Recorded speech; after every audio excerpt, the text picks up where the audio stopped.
குரு வாழ்க குருவே சரணம். ஆன்மீக அன்பர்கள் அனைவருக்கும் இனிய வணக்கங்கள். நம்ம இந்த வீடியோ மூலமாக 2025ஆம் ஆண்டிற்கான ஆங்கில புத்தாண்டு ராசி பலன்களை பார்க்க இருக்கிறோம். குறிப்பாக இந்த வீடியோவானது பார்த்தீங்க அப்படின்னாக்கா விருச்சிக ராசி அன்பர்களுக்கான வீடியோ. இந்த விருச்சிக ராசி அன்பர்களுக்கு இந்த 2025ஆம் ஆண்டானது ஆங்கில புத்தாண்டு எப்படி இருக்குது அப்படின்னு பார்க்கும்போது, இந்த வருட காலகட்டத்தில் பார்த்தீங்கன்னாக்கா வருட கிரகங்களை மையப்படுத்தி தான் நம்ம பலன்கள் நிர்ணயிக்கிறோம். அதன் அடிப்படையில் பார்க்கும்போது இந்த வருடத்துல ஆண்டு கிரகம்னு சொல்லக்கூடிய வருட கிரகம்னு சொல்லக்கூடிய குரு பயிற்சி, சனி பயிற்சி, ராகு கேது பயிற்சியானது நடக்க இருக்கு. இந்த 3 பயிற்சியுமே முதல் ஆஃப்குள்ளாரியே நடக்க போகுதுங்க. அதாவது முதல் 6 மாத காலகட்டத்துக்குள்ளாரியே இந்த 3 பயிற்சிகளுமே நடக்க போகுது. இந்த பயிற்சி நுழைவாக நம்ம ஆண்டு பலன்கள் ஒரே பலன்களா சொன்னா சரியா இருக்காது. அதாவது 2 விதமா பிரிச்சு கொடுத்தாதான் சரிப்பட்டு வரும். அதே போலதான் ஒவ்வொரு ராசிக்காரர்களுக்கும் நான் பலன்கள் நிர்ணயிச்சுட்டு வந்துட்டு இருக்கேன். அதன் அடிப்படையில் பார்க்கும்போது இந்த வருட காலகட்டத்தில் பார்த்தீங்கன்னாக்கா வருகின்ற ஜனவரி மாதத்திலிருந்து மே மாத காலகட்டம் வரணும் இந்த குரு பகவானோட பார்வை உங்களோட ராசிக்கு பட்டுட்டு இருக்கிறத பார்க்க முடியுது. அப்போ உங்களோட ராசிக்கு 7ஆம் இடத்துல குரு பகவான் உங்கள் ராசியை சமசப்தமா பார்த்துட்டு இருக்காரு. இது யோகமான ஒரு அமைப்பு தானா அப்படின்னாக்கா உண்மையாலுமே இந்த 2024 மேல இருந்து 2025 மே மாத காலகட்டம் வரணும் ஒரு வளர்ச்சிக்கான காலகட்டம் தான் சொல்லணும். ஆனால் இதுக்கு முன்பாக நடந்த நிகழ்வுகள் எண்ணி பார்க்கும்போது விருச்சிக ராசி என்பவர்களுக்கு பெரிய லெவலில் வளர்ச்சிகள் இல்லைன்னு தான் சொல்லணும். அந்த 2020ஆம் ஆண்டு என்னைக்கு தொடங்குனதோ அந்த நேர காலகட்டத்திலேருந்தே குடும்பத்தில் ஒரு மன நிம்மதி கிடையாது, மன சந்தோஷம் கிடையாது. எதிர்பார்த்த விஷயங்களில் தடைகள், தாமதங்கள், வம்பு வழக்குகள், சட்ட சிக்கல்கள், மன நிம்மதி குறையுது, பொருளாதார நெருக்கடிகள் ஏற்படுறது, கடன்கள் அதிகரிக்கிறது, உற்றார் உறவினை பகை போராடுறது, இது மாதிரி பல்வேறுபட்ட கஷ்டங்களை நீங்கள் சந்திச்சுட்டு எழுதப்பட்டிருக்கீங்க. அப்போ இப்படிப்பட்ட இந்த விருச்சிக ராசி நண்பர்களுக்கு பார்த்தீங்க அப்படின்னாக்கா கடந்த ஒரு 4 வருட காலமாக நிம்மதியற்ற வாழ்க்கைன்னு தான் சொல்லணும். ஆனால் இந்த குரு பகவானோட பார்வை கடந்த 2024ஆம் ஆண்டு மே மாத காலகட்டத்தில் தொடங்குது. அப்போ இந்த வருடத்தின் தொடக்கத்திலேயே இந்த குருவின் பார்வை தொடங்கியிருக்குங்க. அதாவது உங்கள் ராசிக்கு 2ஆம் அதிபதியும் 5ஆம் அதிபதியும் சொல்லக்கூடிய குரு பகவானோட பார்வை ராசிக்கு 7ஆம் இடத்துக்கு பட்டுட்டு.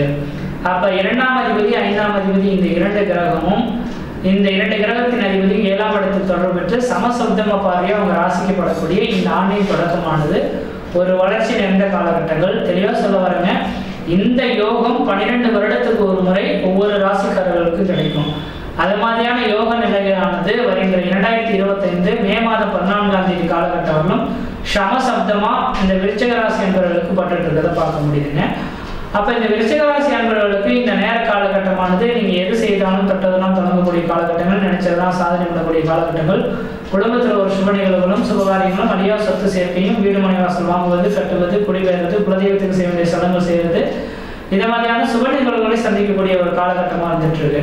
உண்மையாக சொல்ல வரேங்க, இன்றைய நாட்களில் தான் பார்த்தீங்க அப்படின்னாக்கா ஒவ்வொரு நபர் பிறந்துட்டாலும்னாலும் அவர் எந்த நேரத்தில் பிறந்தாங்க, எந்த டைமில் பிறந்தாங்கன்றது ஜாதகத்தை எழுதி வச்சுக்கிட்டு ஒரு ஜாதக பலன்கள் பார்த்துட்டு இருக்கோம். ஆனால் அந்த நாட்கள் காலகட்டத்திலாம் பார்த்தீங்கன்னாக்கா கண்டிப்பாக ஒரு மூட்டில் இருக்கக்கூடிய மூத்த பிள்ளைக்கு ஜாதகம் எழுதி வைப்பாங்க, அல்லது அரச குடும்பத்தில் வாழக்கூடிய நபர்களுக்கு மட்டுமே ஜாதகங்கள் எழுதப்பட்டிருக்கும். அப்போ அவங்களாம் எப்படி வாழ்ந்தாங்க அப்படின்னாக்கா பிறக்கிற அன்று பார்த்தீங்கன்னா என்ன நட்சத்திரம் அப்படின்றது மட்டும்தான் குறித்து வைப்பாங்க.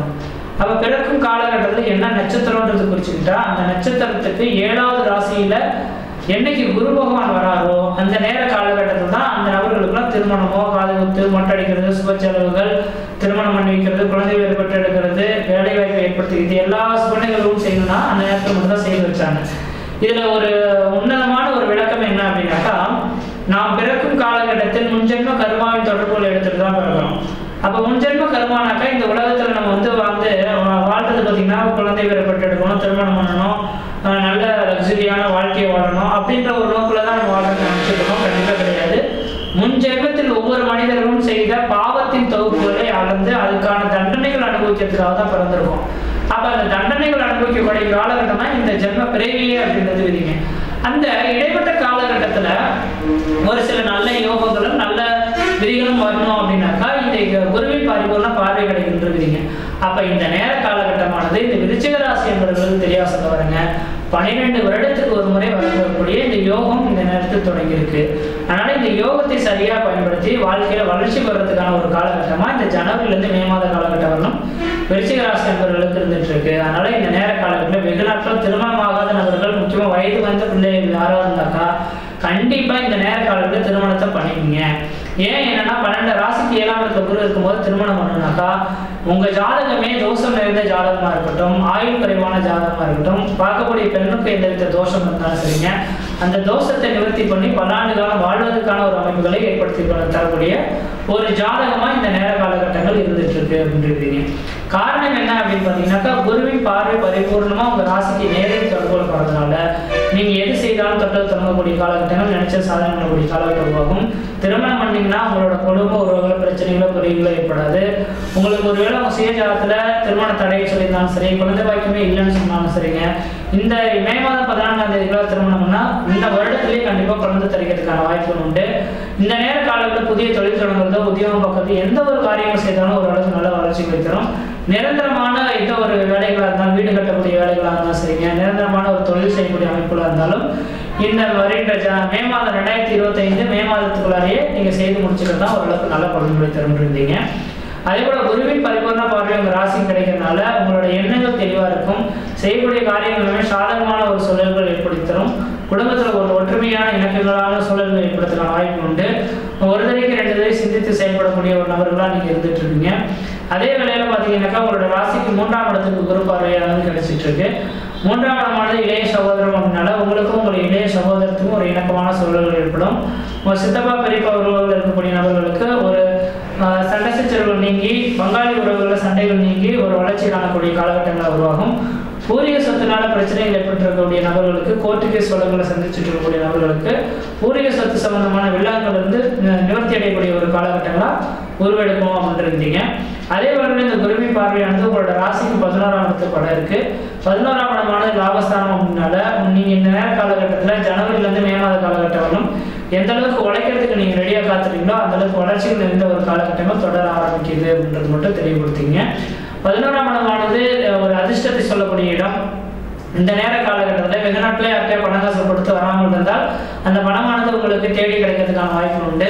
மூத்த சகோதரத்தினால ஒரு ஆதாயம் பெறதுக்கான வாய்ப்பு உருவாகும். ஏற்கனவே ஒரு திருமணம் நடைபெற்று போச்சு சார், அது ரத்தாயிடுச்சு, அடுத்த திருமணத்துக்காக பார்த்துட்டு இருக்கேன், டைவர்ஸ்லாம் முடிஞ்சிச்சு சார், 2வது திருமணம் நடக்குமான்னு சொல்லக்கூடிய நபர்களுக்கு கண்டிப்பா ஜனவரிலிருந்து மே மாதத்துக்குள்ளார இந்த விருச்சிக ராசி நபர்களுக்கு 2வது திருமணம் அமையறதுக்கான வாய்ப்புகள் மிகவும் பிரகாசமா இருந்துட்டு இருந்துருக்கீங்க. அதே வேளையில சனி பகவான் பார்த்தீங்கன்னா உங்க ராசிக்கு 4ஆம் இடத்துல இருக்கிறார். 4ஆம் இடம் வீடு மனை வாசல் வண்டி வாகன யோகத்தை வைக்கக்கூடிய இடம். அப்ப இந்த நேர காலங்களில் புதுமையான வண்டி வாகனங்கள், புதுமையான பழமையான வண்டி வாகனங்கள் வித்துட்டு புதுமையான வண்டி வாகனங்கள் வாங்கக்கூடிய யோகங்கள் உருவாகும். வீடு மனை வாசல் வாங்குவதற்கு கட்டுவதற்குமான ஒரு உகந்த காலகட்டமாக இருந்துட்டு பார்க்க முடியுதுங்க. தந்தை வழி சொத்தை கொஞ்சம் வித்துட்டு வேலை செஞ்சுட்டு அது மூலியமா லாபங்கள் பெறக்கூடிய காலகட்டமாக இருந்துட்டு இருக்கு. அதனால இந்த ஆண்டின் தொடக்கமானது எனக்கு தெரிஞ்சவரை ஜனவரி மாதத்திலிருந்து மே மாத காலகட்டம் வரணும். இந்த விஜயராசி என்பவர்கள் எது செய்தாலும் தொட்டது தொடங்கக்கூடிய காலகட்டங்கள், நினைச்ச சாதனை பண்ணக்கூடிய காலகட்டங்கள், குடும்பத்தில் சுப நிகழ்வுகளும் சுபகாரியங்களும், அழியா சொத்து சேர்க்கையும், வீடு மனை வாசல் வாங்குவது, கட்டுவது, குடிபெயர்ந்து குலதெய்வத்துக்கு செய்ய வேண்டிய சடங்குகள் செய்வது, இந்த மாதிரியான சுப நிகழ்வு செய்யக்கூடிய காலகட்டம் உருவாகும். அதே வேளையில பார்த்தீங்கன்னாக்கா மே மாத காலகட்டத்துக்கு பிறகு குரு பகவான் ஒரு ராசிக்கு 8ஆம் இடத்துக்கு மறைந்திருப்பார். அந்த நேரத்தில் ஒரு சில விஷயங்கள் சிந்தித்து செயல்படணும். எதிர்பார்த்த விஷயங்கள்ல கொஞ்சம் தடைக்கு நிறைய வெற்றி ஏற்படக்கூடிய காலகட்டம் உருவாகும். என்று அந்த நேர காலகட்டத்தில் செலவுகள் அதிகமாக செய்து விரைவில் ஏற்படுத்திக் கூடாது. கடன்கள் 8ஆம் இடத்துல இருந்து குரு பகவான் 2ஆம் இடத்தை பார்க்கறதுனால குடும்பத்துல கடன் வரதுக்கான வாய்ப்பு உண்டு. அந்த நேரத்தில் காலகட்டத்தில் கொஞ்சம் எச்சரிக்கையா இருக்கணும்ன்றீங்க. அதே வேலை அந்த நேரத்தில் 8ஆம் இடத்துல இருந்து குரு பகவான் 4ஆம் இடத்தை பார்க்க இருப்பார். 4ஆம் இடமானது வீடு மனை வாசல் வண்டி வாகன யோகத்தை குறிக்கக்கூடிய இடம். அந்த நேரத்தில் ஏதாவது லோன் போட்டு வீடு மனை வாசல் வாங்கணும்னு கட்டணும்னு நினைச்சீங்கன்னா கண்டிப்பா லோன் போட்டீங்கன்னா லோன் கிடைக்கிறதுக்கான வாய்ப்பு உண்டு. வீடு மனை வாசல் கட்டி முடிச்சுக்க முடியும்ன்றீங்க. அடுத்தது பார்த்தீங்கன்னாக்கா இந்த மே மாதம் 14ஆம் தேதி பிறகு உங்க ராசிக்கு 12ஆம் இடத்துக்கு அந்த குரு பார்வையானது கிடைக்கிறதுங்க. இந்த ராசிக்கு 12ஆம் இடத்துல கிடைக்கக்கூடிய இந்த குரு பார்வையானது அந்நிய தேசம், அந்நிய பயணம், அயல்நாட்டுக்கு கிடைக்கக்கூடிய கிரகம் அப்படின்றீங்க. இந்த நேர காலகட்டத்தில் ஊரை விட்டு வெளி மாநிலம் வெளிநாடு போய் வசிக்கணும்னு ஆசைப்பட்டீங்கன்னா கண்டிப்பா வெளிநாடு கிளம்புறதுக்கான ஒரு யோக காலகட்டமா இருந்துட்டு பார்க்க முடியுது அப்படின்றீங்க. அடுத்ததா பார்த்தீங்க அப்படின்னாக்கா இந்த சனி பகவான் உங்களோட ராசிக்கு 5ஆம் இடத்துக்கு செல்ல இருக்கார். 5ஆம் இடமானது பூர்வ புண்ணியஸ்தானம், புத்திரஸ்தானம் சொல்றதுனால அந்த நேர காலகட்டத்தில் இந்த விருச்சிக ராசி என்பவர்கள் குழந்தை செல்வத்தை கொஞ்சம் கவனமா பார்த்துக்கணும். குழந்தைகளுக்கு அப்போது நோய் தொந்தரவுகள் வரலாம். யாராவது கன்சீவா இருக்கீங்க அப்படின்னாக்கா கலைவு ஏற்படுறதுக்கான வாய்ப்பு உண்டு. எச்சரிக்கையா இருந்துக்கணும். இதுக்கு தடையை நிவர்த்தி பண்றதுக்கு என்ன ஒரு பரிகாரம்னாக்கா 5ஆம் இடமானது குருவோட வீடா இருக்கனால அப்ப குருவோட ஸ்தலத்துக்கு போயிட்டு ஒரு தேங்காய் வச்சு அர்ச்சனை பண்ணி சாமி கும்பிட்டு வர்றது ஓரளவுக்கு நல்ல பலன்களை தரும். வயது முதிர்ந்தவர்களுக்கு உங்களால் முடிஞ்ச தான தர்மங்கள் செய்வது நல்லா இருக்கும். இது யாருக்குனாக்கா கன்சியூமாக இருக்கக்கூடிய நபர்கள் யாராவது விருச்சிகராசி என்பவர்கள் இருந்தால் மே மாதம் 14ஆம் தேதியிலிருந்து டிசம்பர் மாத காலகட்டம் வரலும் இந்த விருச்சிகராசி என்பவர்கள் கொஞ்சம் கவனமாக இருக்கணும் புத்திரபேர் விஷயத்தில் இருக்கீங்க. அதே வேளையில் ராகுகேது பயிற்சியும் நடக்க இருக்கு. இந்த ராகுகேது பயிற்சியானது மே மாதத்துக்கு பிறகு நடக்கக்கூடிய பயிற்சியானது உங்கள் சுகஸ்தானத்துக்கு நடக்க இருக்கிறதுனால இந்த நேர காலங்களில் பழமையான வீடுகள் இடிச்சுட்டு புதுமையான வீடுகள் கட்டுவீங்க. ஏன்னா 4ஆம் இடம் வீடு மனை வாசல் வண்டி வாகன யோகத்தை கொடுக்கணும். வண்டி வாகனம் வாங்குவதற்கும் புதுமையான வீடு கட்டுறதுக்கான ஒரு வந்த காலகட்டமாக இருக்குது. தாயாரின் உடல்நிலையானது ஆரோக்கியம் மேம்படுறதுக்கான ஒரு வாய்ப்புகள் வந்துட்டு பார்க்க முடியுதுங்க. அடுத்து 10ஆம் இடத்துக்கு இந்த கேது பகவான் செல்ல இருக்கிறது. தொழிலில் ஒரு மாற்றங்களை ஏற்படுத்துகிறோம். இருக்க தொழில் விட்டு இன்னொரு தொழிலுக்கு மாறதுக்கான வாய்ப்பு உண்டு. வாய்ப்பு கிடைச்சா மாற்றிக்கிறது நல்ல பலன்கள் தரும். அதுவும் அந்த கெமிக்கல் சம்மந்தப்பட்டது, ஆயில் சம்மந்தப்பட்டது, மண்ணுக்கடியில் விளைவிக்கக்கூடிய பொருட்களை இறக்குமதி ஏற்றுமதி செய்யக்கூடிய நபர்களுக்கு தொழில் வளர்ச்சி ஏற்படக்கூடிய காலகட்டம் உருவாகும். வெகு நாட்கள் திருமணம் ஆகாமல் இருந்தீங்கன்னா கண்டிப்பாக இந்த நேரத்தில் திருமணம் நடந்தே தரும். முதல் ஆப்பிலேயே ஜனவரிலிருந்து மேற்குள்ளார வீடு கட்டக்கூடிய யோகம் வந்துருக்கு. சொந்த பந்தத்தினால ஒரு வளர்ச்சி ஏற்படக்கூடிய காலகட்டமாக வந்துருக்கு. அப்போ தெரியாது சொல்ல வரங்க, இந்த 2025ஆம் ஆண்டு ஜனவரி மாதத்திலிருந்து மே மாதத்துக்குள்ளார நீங்கள் எது செய்தாலும் தொட்டதெல்லாம் பொண்ணாகக்கூடிய காலகட்டங்கள். அந்த நேர காலங்களில் புதுமையான முயற்சிகள் எல்லாமே செய்ய தொடங்கிடுங்க. பிறகு மே மாதத்துக்கு பிறகு டிசம்பர் மாதம் வரணும் கொஞ்சம் சிந்தித்து செயல்படுங்க. அந்த நேர காலங்களில் உங்களோட சுய ஜாதகத்தை ஒரு தடவை செக் பண்ணி பாருங்க. எந்த நேரத்தில் எது மாதிரியான பலன்கள் இருக்கின்றதை கேட்டு தெரிஞ்சுட்டு அதன் பிறகு முயற்சி எடுக்கிறதா ஓரளவுக்கு நல்ல பலன்கள் தரும். மற்ற விதத்தில் உங்களுக்கு எந்த தோஷங்கள் பாதிக்க முடியாது. சீரும் சிறப்புமாகவே இருப்பீங்க, நலமாக இருப்பீங்க. நன்றி.